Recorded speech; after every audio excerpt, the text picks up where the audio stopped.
Hello, this is Mr. Sassine, and I've got here with me, Miss K? and we're here to talk to you about your very first assessment in commerce. So you can see this is our new commerce page for 2018, and it's slowly being developed.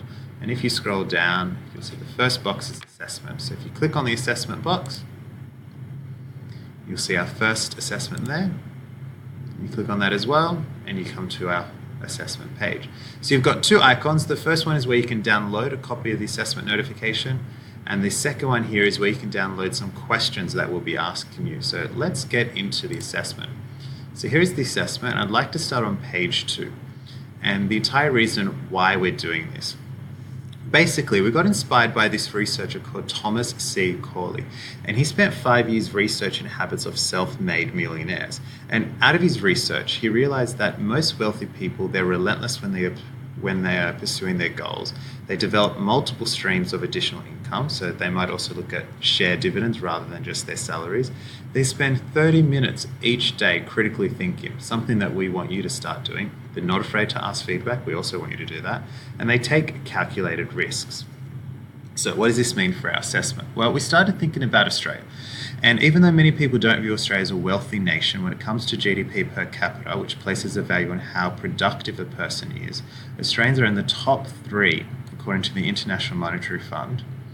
And KPMG also state that Norwegians are the richest people in the world with an average of US 90,000 per annum. However, followed by that is the Swiss and then the Australians. So we're ranked in 3rd. So even though you may not think we are the richest in the world, in comparison to other wealthy nations, we are quite wealthy. So how did we become so wealthy? Do you think Australians are well versed in financial literacy and education? Do you think Australians pursue their goals relentlessly? Do you think they take calculated risks? Do they have multiple income streams? How would you manage your wealth when you get older? Will you become just as wealthy as the average Australians? This is what this task is about. We want you to start thinking about your money and how to manage it. So let's move down to the actual task. Miss K. Alright, hey guys, let's chat about the task. Let's fast forward to a few years' time and you've just finished your HSC. Well done, very big congratulations. Now I want you to imagine that Mrs. Scene is your grandfather and I, Miss K, am your grandma. Hello, Grandpa Sassine here. We would like to offer you a chance of having an inheritance from us early of $50,000. And the catch is you have 3 to 5 years to spend it. But before you do that, we want to be able to know if you'll spend that money wisely. All right, so before we move on to the assessment in a bit more detail on what you need to do, let's just go over, the introductory basic stuff. So you're receiving your assessment today, week 7 Tuesday. It's going to be worth 25% of your overall commerce mark, and it's going to be due in the last week of this term, so week 11, Tuesday, the 10th of April. And the form of the assessment is actually a discussion. So you'll be sitting down with Grandpa Sassine and Grandma Kay, and you'll be discussing why you believe you deserve that 50 grand. Okay, so it's going to be in 5 minutes, so you don't need to submit anything written for the discussion part. So what's the task looking at? Like, what are we assessing? We want to see how well you can think in a financially wise and frugal manner. We also want to assess your ability to do your own research, interpret that research and apply it to your financial decisions. And finally, how good you are at clearly and convincingly putting forth arguments for why you believe your financial decisions are wise and frugal. So this task is research-based. It's a research-based financial plan that you need to present verbally. It's an individual task, it's not a group task, and you can find information about the task on your assessments tab via Learn. So let's move into what you actually need to do then. So what we want you to spend this 50 grand on, if you can convince us that you're worthy of it. Okay, so as your grandparents, it would only be fair that we give you some strict guidelines if we're going to give you $50,000. So let's talk about a couple of the things you need to think about. Number one is that you need to think about, are you going to be using a small portion of this as a form of investment? So you can think of any type of investment that you want to choose. Maybe you want to think about a term deposit through your local bank, or you could think about even something really brave like Bitcoin. Whatever you think, according to your research, that would be the best way to invest it. And something standard like shares also works. It's up to you. You need to do the research. Number two is you need to think about you have to use this also for one vacation. We really wanted you to think about possibly having a little bit of fun with this money as well. But when you're having fun, you can have fun in a careful way. So you can do something really cool, like go over to a developing nation and travel around, but also do some type of ecotourism. So for example, you can go and build a house and then travel for 2 weeks as a part of a program. So think about how you want to spend that money on a vacation.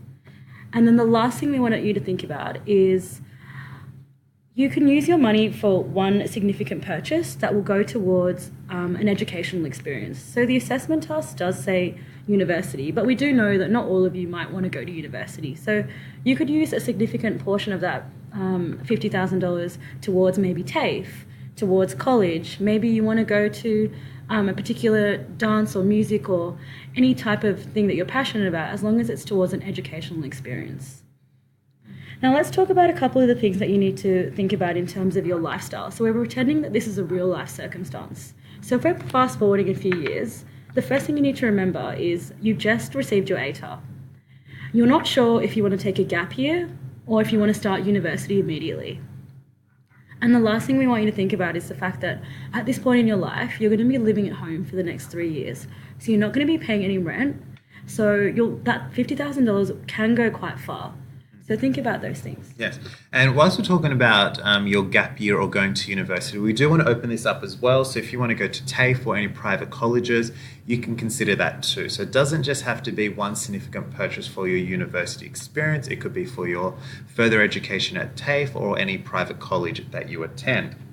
So let's talk about your 5-minute discussion and what you need to be prepared for. So to be successful, so Grandpa Sassine and Grandma Kay here need to be convinced. In this 5 minutes discussion, we need to be convinced that you'll be able to use your money wisely. Make us proud that you know how to use 50 grand, to improve your life, your financial wealth and your quality of life. So in the 5 minutes, we're going to be asking various questions, and this is what we want to hear/see about your financial plan. The first thing we really want to see is that you have done research on the various options to get the greatest value for money. So for instance, when it comes on the vacation, did you just spend as much as you could, or did you think about what's the best way you can get the most out of your money? Did you consider various airlines? Did you drill down to some other decisions that you need to make, such as travel insurance? The second thing is that we're going to ask is we'd like to see a budget that outlines how you're going to allocate the entire 50 grand. You do need to spend it all, and you need to show us where the 50 grand goes and when you will spend that 50 grand and how much in the various components. Finally, regarding your investments, we want some pretty detailed reasons for why you decided to invest in what you invested. So if you're doing a term deposit, if you're putting your money into shares, if you're going into Bitcoin, any other investment idea that you have, we want to know your reasons why. And we want those reasons to be backed up by research. We'd love for you, actually, we insist that you show us your projected return. So if you're going to put 5-10 grand into shares, what return do you think you're going to get from those shares over the next 3 to 5 years? And a great way to show us that is to have graphs. Use some visual prompts in your discussion with us as well. So when it comes to your holiday, we need to know how much you're spending on your one holiday and why those decisions you've made have led to the greatest value for money. Why your significant purchase for university or TAFE or your private college, why that will improve your experience at uni or TAFE or your private college. So we're really leaving that up to you to decide what improving your experience means. It's about being wise with your money. And of course, we're going to ask you again, did you get the best value for money? So we're not looking for you to be lavish with your spending, and we want you to keep on thinking, how does the way I'm spending my 50 grand, how does it improve not only my quality of life, but my financial future as well?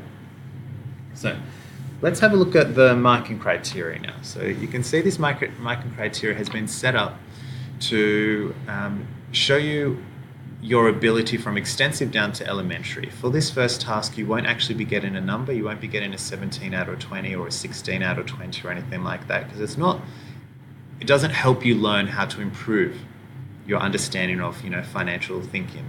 So instead, we've created some descriptions of where your thinking's at, and so we'd like you to use these descriptions. And so you can see here on the far left in the kind of grey greenish color, it tells you what we're looking for. So we're looking for financial thinking, research skills, critical thinking, your persuasive skills, and your reflective writing. And on the far right, it tells you what you need to improve on. So when you get this marking criteria back, you'll be able to see the areas that you can improve on. So how would I use it if I was you to prepare myself for this assessment? I would read this first box, the whole extensive area, so this first one here. And so let's go through them. The first one we're looking at is how your financial thinking. It's the way you have thought about your financial decisions. And what we want to see is that you've really thought about the decisions you've made. They're thoughtful and you've had done some deep thinking about what's the greatest value for money.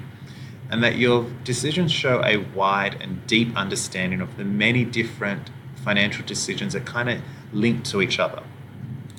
The next skill we're looking at is your research skills, so how well you were able to find information. We're after you to look at lots of information from a wide variety of sources, and also to know that they're very reliable sources. And finally, the information needs to be meaningful and relevant. The third thing that we're looking at is your critical thinking. This is the way that you use your research to inform your thinking and how deeply you think about the impact of your financial decisions. So are all your financial decisions consistently informed by the research you conducted, or do you just think about it by yourself? We want them to come from your research.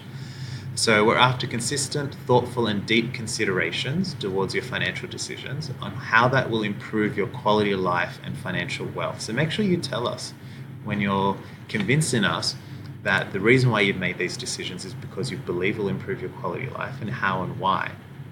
And the final two Grandma Kay is going to talk about here. All right, so let's talk about persuasive skills. This is to do with your Viva Voce, so the way that you communicate financial information to Grandpa Cecine and I through verbal and physical dialogue. So I kind of want you to be thinking about the pace, your eye contact, your hand gestures, and your body language when you're communicating to us about your understanding. So make sure you're clear, make sure you're engaging, and you want to convince us that you know what you're talking about and that you deserve that $50,000. So speak with purpose, believe in your investment option. Very much so. Let's talk about reflective writing finally. So at the very end of the task, once you finish your Viva Voce, you have to print out a one-page student evaluation, which you'll see here. In this evaluation, we really want you to be reflecting on what you've gained from this experience, and we want you to be able to convey your information through being completely honest and open about how you feel like you went. And at the very bottom, I want you to be able to talk about your areas of improvement. So maybe you feel like you didn't communicate well enough your investment decision, you didn't convince us. Or maybe you feel like when you looked at your rate of return later on, you realize that maybe that wasn't the most frugal way for you to use your money. Maybe you could have done something differently, and you only realize that in hindsight. So look at the questions, really take your time in being honest and open, and I feel like you'll really gain a lot from that experience. And this is also about growth mindset. So we're interested in what you've learned from the experience and where you can see yourself going in the future. Okay, the assessments that we do are for your ongoing learning. It's not just one snapshot in your learning and then it ends. It's about continuing to improve your learning. So that brings us to the end of the task. Please make sure that you use your Learn page. One other thing that I want to show you. So remember that we have this icon about the discussions. If you click on that, it will open up this page and you'll actually see the questions that we're going to ask you during our discussion. So we really want you to get this $50,000. Remember, it's hypothetical, it's not real $50,000, but we want you to be able to convince us. So you might want to use this like a checklist. Go through these questions and see if you're ready to actually answer these. You might want to practice those with your parents as well. I've got nothing else to add. Miss, do you have anything else to add? Sorry, I mean Grandma Kay. Do you have anything else to add? You'll be fine. Yeah, fantastic. Looking forward to receiving them all. Any questions? Ask your grandparents. See ya. Bye.